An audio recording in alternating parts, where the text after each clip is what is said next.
Saudara-saudari, Injil kita pada hari ini diambil dari Injil Markus bab 12 ayat 28b sampai 34.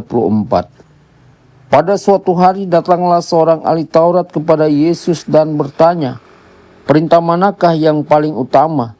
Yesus menjawab, "Perintah yang utama ialah, dengarlah hai orang Israel, Tuhan Allah kita itu Tuhan yang esa.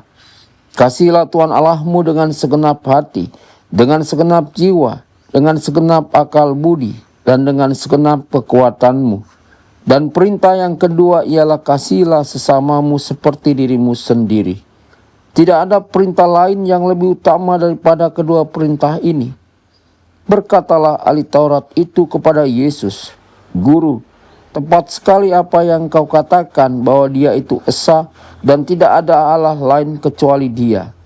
Memang mengasihi Dia dengan segenap hati, dengan segenap pengertian, dan dengan segenap kekuatan, serta mengasihi sesama manusia seperti diri sendiri, jauh lebih utama daripada semua kurban bakar dan persembahan." Yesus melihat betapa bijaksananya jawaban orang itu, maka ia berkata kepadanya, "Engkau tidak jauh dari kerajaan Allah." Dan tak seorang pun masih berani menanyakan sesuatu kepada Yesus. Demikianlah sabda Tuhan. Terpujilah Kristus.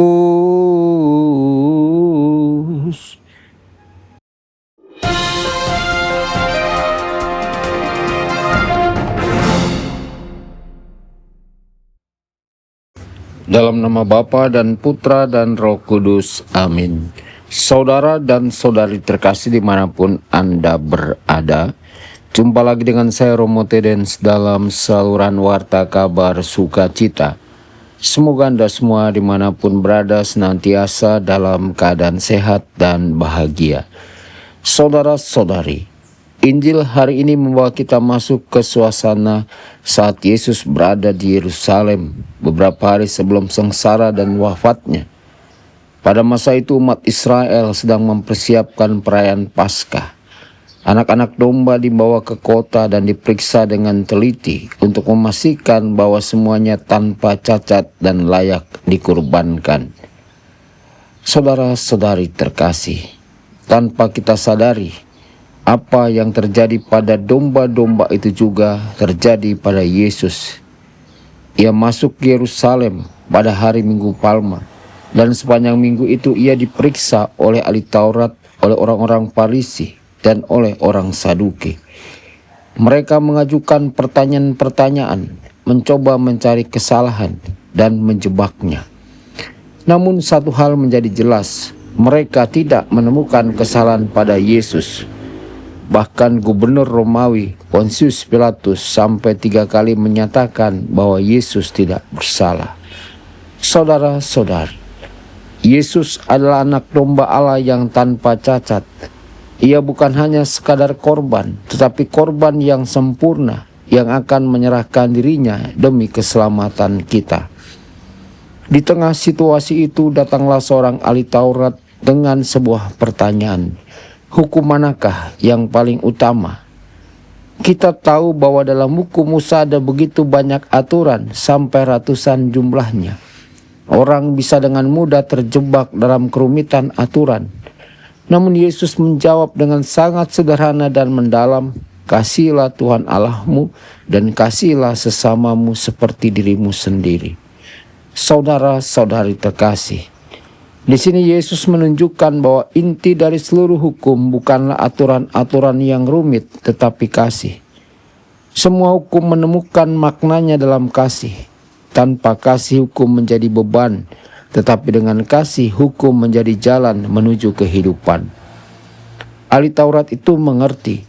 Ia bahkan mengatakan bahwa kasih lebih penting daripada semua kurban bakaran di bait Allah. Dan Yesus berkata kepadanya, "Engkau tidak jauh dari kerajaan Allah." Namun tidak jauh belum berarti sudah masuk. Orang itu sudah mengerti secara akal budi, tetapi masih perlu melangkah lebih jauh, yakni percaya kepada Yesus dan menghidupi kasih itu.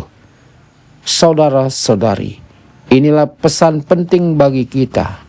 Kita mungkin sudah tahu ajaran iman, kita mungkin rajin mengikuti perayaan Ekaristi, tetapi pertanyaannya, apakah kita sungguh hidup dalam kasih? Karena sekarang kurban yang berkenan kepada Allah bukan lagi hewan yang dipersembahkan di altar. Kurban yang sejati adalah hidup kita sendiri ketika kita mengampuni, ketika kita setia dalam tugas kecil, ketika kita berkorban bagi keluarga, ketika kita mengasihi meskipun tidak mudah. Disitulah kita mempersembahkan diri kepada Tuhan. Saudara-saudari, Yesus telah mempersembahkan dirinya sekali untuk selamanya. Ia adalah kurban yang sempurna, dan kita dipanggil untuk menyatukan hidup kita dengan kurbannya itu, bukan dengan cara besar dan spektakuler, tetapi melalui kasih yang nyata dalam hidup sehari-hari. Hari ini kita diajak untuk bertanya, apakah iman kita hanya berhenti pada pengetahuan? Apakah kita sudah masuk ke dalam kerajaan Allah atau masih tidak jauh? Apakah hidup kita sudah menjadi persembahan kasih bagi Tuhan dan sesama? Marilah kita mohon rahmat Tuhan, agar kita tidak hanya mengerti tetapi juga menghidupi kasih itu.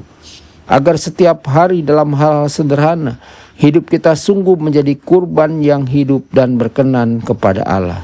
Tuhan Yesus memberkati dan menyertai Anda semua. Sabda Allah adalah kebenaran. Sabda Allah adalah kehidupan. Mari kita mencintainya, mari kita menghayatinya. Ya Tuhan yang ku muliakan, sabda